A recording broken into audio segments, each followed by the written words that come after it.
Now speaking, Chris Kogel, Vice President, Investor Relations. On April 28, Robinhood held its first quarter earnings call with CEO and co-founder Vlad Tenev and CFO Jason Warnick. During the call, a reminder was given that forward-looking statements were included and could differ from actual results. Potential risk factors from regulatory developments were discussed, as well as GAAP and non-GAAP financial measures, which can be found in the press release, Investor Relations. Now speaking, Vlad Tenev, co-founder and chief executive officer. In Q1, Robinhood had a strong quarter with 26% sequentially growth in customer assets under custody to $78 billion and a 29% annualized growth rate in net deposits. Total net revenue increased 16% from Q4 and adjusted EBITDA was up 40%. Two new products, stock lending and instant withdrawals, saw 50% annualized revenue growth from January levels. Net promoter scores improved 20-plus points year-over-year. Robinhood is deepening relationships with their existing 23 million customers by launching spending, saving, and retirement products, increasing ARPU to $77 and more. They are innovating for active traders with advanced charts, cash accounts, and strategy builder while introducing 24/5 trading of single-name stocks. They are also exploring new growth opportunities such as crypto and NFT wallets, futures trading, and launching a brokerage in the UK. Now speaking, Jason Warnick, Chief Financial Officer. In Q1 2021, Robinhood achieved record-high financial performance, including $115 million in adjusted EBITDA and an adjusted EBITDA margin of 26%. This is up from the lowest quarter of adjusted EBITDA a year ago. Customer assets under custody increased 26% to $78 billion, and net deposits were $4.4 billion, translating to a 29% annualized growth rate. Monthly active users reached 11.8 million, up from 11.4 million a quarter ago. Total net revenues were $441 million, a 16% increase from Q4, driven by higher transaction and net interest revenues. Net interest revenues increased 25% sequentially and other revenues remained flat. OPEX prior to SBC was $352 million, slightly below the lower end of their full-year 2023 outlook range. They anticipate Q2 net interest revenue will be up roughly $15 million from Q1. Capital management remains strong with about $6 billion of corporate cash and investments. Now speaking, Chris Kogel, Vice President, Investor Relations. I plan to answer Suraj P's and Gregory P's questions together. To become a profitable company, management is focused on growing revenues through an increase in sales and expanding our customer base. By 2023, we aim to return value to shareholders by increasing the dividend payout ratio, reducing debt, and driving share price appreciation. Now speaking, Jason Warnick, Chief Financial Officer. We are focused on three objectives to create shareholder value: launching new products and improving existing products, with a fast product velocity, driving profitable growth, where adjusted EBITDA grew twice as fast as revenue this quarter, and efficiently deploying capital, including organic growth opportunities and M&A, and potentially returning capital to shareholders. We are close to achieving profitable growth but do not have an exact timeline. Now speaking, Chris Kogel, Vice President, Investor Relations. I can answer Philip S.'s questions. After the recent regional bank failures, Robinhood's financial position is strong and secure. To make sure it doesn't find itself in the same position as SVB, Signature Bank, and First Republic Bank, Robinhood takes precautions such as diversifying. Now speaking, Jason Warnick, Chief Financial Officer. Robinhood is not a bank. Customer cash is kept liquid without the risk of asset-liability mismatch. Gold cash sweep balances increased 67% to $8 billion in the last quarter.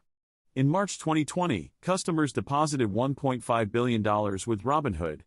Great offerings for Gold members have been well received by customers. Now speaking, Chris Kogel, Vice President, Investor Relations. I have been asked if there are plans to add custodial accounts to enable parents to help their children learn about investing. This would be a great addition to our service and. Now speaking, Vlad Tenev, Co-founder and Chief Executive Officer. I recently launched retirement on our platform, which now has hundreds of thousands of customers with multiple accounts. This was the first time a customer could open multiple brokerage accounts within our product and took a lot of effort to build the infrastructure for. We are now hearing from customers who want to teach their children about investing, have joint accounts and collaborate on finances with their partner. These are all part of our. Now speaking, Chris Kogel, Vice President, Investor Relations. I launched Robinhood's IRAs about 6 months ago and adoption has been promising. It is meeting our leadership expectations. Retirement accounts are a key part of our strategy going forward. Now speaking, Vlad Tenov, co-founder and chief executive officer. We are thrilled with our success so far. We have seen a total of over $500 million in assets, resulting in $5 million in customer matches. Our customers continue to bring more funds onto the platform and the feedback has been overwhelmingly positive. 2/3 of our customers are taking advantage of our personalized recommendations, which gives us. Now speaking, Jason Warnick, Chief Financial Officer. I added approximately the same number of total accounts between brokerage and retirement this year as were opened in all of last year, demonstrating a positive acceleration in new account growth. Now speaking, Chris Kogel, Vice President, Investor Relations. Robinhood shareholders have the ability to gain free access to gold through their platform. They have offered this service since October 2019. Now speaking, Jason Warnick, Chief Financial Officer. I offer gold-level financial services for $5 a month, which I believe is a great value. I am continually investing in the product to make it even better, and there are no current plans to provide it for free. Now speaking, Chris Kogel, Vice President, Investor Relations. Vlad mentioned that Robinhood is looking into adding an advisory program to their services, which will include working with a seasoned wealth management company. There are plans to launch the program sometime in 2021. Now speaking, Vlad Tenov, co-founder and chief executive officer. We are excited about the possibilities for our advisory services and have hired Steph Guild, an industry veteran with 20 years of experience at large financial institutions to lead our investment strategy. Steph has a weekly column discussing the markets and we believe that with our in-house teams, we can deliver an amazing product to customers. We look forward to seeing the progress as we work towards this goal. Now speaking, Chris Kogel, Vice President, Investor Relations. Vlad has confirmed that Robinhood is exploring ways to leverage AI into its services. Now speaking, Vlad Tenov, co-founder and chief executive officer. Over the last 20 years, technology companies have been able to differentiate themselves and create value. In the coming decades, every company will need to transform into an AI company to stay competitive. Robinhood is embracing this change by using data science and machine learning to reduce costs and improve products. They believe that AI will have an extraordinary impact on their business. Now speaking, Chris Kogel, Vice President, Investor Relations. Vlad has confirmed that Robinhood currently does not have an official trading API to create trade automation. Now speaking, Vlad Tenov, co-founder and chief executive officer. We're excited to announce Robinhood Connect, a B2B product that uses our crypto trading infrastructure to make it easier for active traders. This isn't available yet, but we plan to offer this in the future, so stay tuned. Now speaking, Chris Kogel, Vice President, Investor Relations. I recently read that Robinhood has implemented $1 billion in SIP insurance coverage and a new clearinghouse to ensure customer funds are held securely. In addition, Robinhood has introduced two. Now speaking, Vlad Tenov, co-founder and chief executive officer. At Robinhood, safety is our top priority and we demonstrate this through providing great customer support, reliable access to our app and infrastructure, 4.65% APY on customer uninvested cash in Robinhood Gold with 2 million FDIC insurance coverage starting June 1st and SIP insurance for all brokerage accounts. Our efforts have resulted in higher NPS scores, indicative of increasing customer trust, and strong inflows with 1.4 billion net deposits and 4.4 billion in Q1. Now speaking, Chris Kogel, Vice President, Investor Relations. I recently learned that Robinhood has been making some changes to become the top trading platform. They started by eliminating commissions and fees on stock, ETF, and options trades in February of 2019. Now speaking, Vlad Tenov, co-founder and chief executive officer. I believe our trading platform is the most innovative in the marketplace. We've introduced many industry-changing innovations such as zero commission trading, no account minimum and retirement with a 1% embedded match. Additionally, we announced 24/5 trading, continuing to lead the industry. Our focus is on customers and launching products that prioritize safety. Now speaking, Chris Kogel, Vice President, Investor Relations. At Say Technologies shareholder meeting, Vlad and Jason answered questions from shareholders. Appreciation was expressed for the shareholders taking the time to ask questions. The call has been turned over to Liz to lead Q&A from analysts. Piper Sandler analyst Rich Repetto. inquired, have the improvements in net interest income, which increased by 41 million, 25% quarter-over-quarter, been mainly driven by increased securities lending? What surprised you and contributed to the unexpected increase? Jason Warnick replied, Rich reported that securities lending in Q1 was strong, with increased rebates and interest earned on collateral. Customer deposits also increased, resulting in higher than expected NI. Rebate rates also ticked up meaningfully in the quarter. Piper Sandler analyst Rich Repetto inquired, I heard about Vlad and Robinhood's plans for hiring a new person, and for product innovation. Will the product be more like a robo-advisor platform? Can I get some insight into what the product will look like? Vlad Tenev replied, we want to go beyond being a robo-advisor and use technology to give personalized advice to clients at scale. We are focused on creating a mobile-first experience and utilizing the latest technologies to make it happen in a scalable way, similar to what high-net-worth individuals typically receive when paying a 1% AUM. Mizuho Securities analyst Dan Dolev inquired, have we seen any changes in trends in FDA regulations that could explain the excellent results? Is this a seasonal phenomenon, or something else? Jason Warnick replied, April was a strong month for deposits, with 1.4 million coming in. Trading was softer than Q1 and in line with industry results. Mizuho Securities analyst Dan Dolev inquired, have you seen that Coinbase raised prices for small-ticket items on crypto? Have you seen any effects of this on your platform since the announcement? Vlad Tenev replied, I have maintained the rebates on our crypto offering. Our market share in the U.S. retail crypto offering has been satisfactory, and I am confident that maintaining competitive pricing will allow us to gain more market share in the future. We are committed to providing excellent pricing and user experience for our crypto offering. KeyBank Capital Markets analyst Alex Markgraf inquired, have you seen Robinhood Connect scale well, considering its external nature? How have they monetized Connect? Vlad Tenev replied, Robinhood Connect is an on-ramp for third-party developers to integrate fiat to crypto into their apps. It offers great customer experience and pricing compared to other on-ramps, which can charge up to 5% per transaction. Robinhood monetizes by taking a percentage of each transaction and aims to earn healthy margins for the business. KeyBank Capital Markets analyst Alex Markgraf inquired, have you seen any increase in engagement when offering 24/5 trading? Vlad Tenev replied, I predict that 24/5 trading could have a positive impact on market liquidity and engagement. Robinhood will be the first retail broker in the U.S. to offer this type of trading for individual stocks. Last year, they launched hyper-extended hours which saw increased volumes, however it is too early to give estimates for what we'd see with 24/5 trading. JMP Securities analyst Devin Ryan inquired, is Jason able to provide an update on the firm's top priorities and M&A opportunities, in light of improved adjusted EBITDA and cash/liquidity position, as well as the financial hurdles needed to execute deals? Jason Warnick replied, I have a strong balance sheet with $6 billion in cash and investments.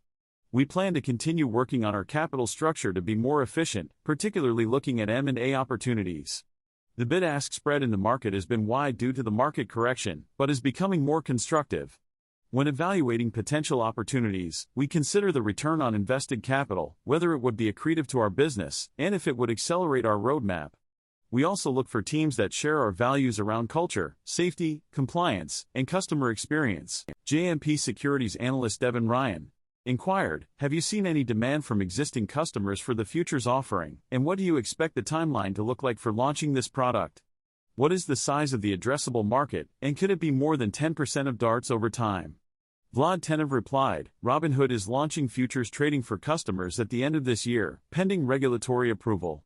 The goal is to provide a great product for active traders and make it accessible to new investors who haven't had access to these products in the past. JB Mackenzie has joined as the GM of their futures business and is eager to launch the product. Active trader NPS has been significantly higher in the past year.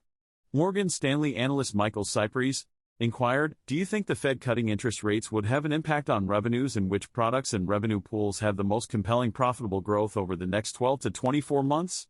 Jason Warnick replied, I'm continuing to improve our user experience and expand the services of existing products, while also rolling out new products. This has resulted in an NPS score increase of 20 points overall and 30 points for our most active customers. Revenue is diversifying, with interest income and securities lending becoming larger portions. There is a natural offset between changes in interest rates and demand for equities. We are considering whether to implement a hedging strategy to manage sensitivity to interest rates. Vlad Tenev replied, over the past year, the team has successfully diversified our business in order to be sustainable in a high interest rate environment. Our goal was to do well in a low interest rate environment, but we have proven to be resilient and move quickly with innovation. We are pleased with how diversified our business has become in plan. Morgan Stanley analyst Michael Cyprys inquired, I am curious about Robinhood's perspective on the tightening U.S. regulatory environment around cryptocurrencies. What steps is Robinhood taking to protect itself and what risks, if any, do you see?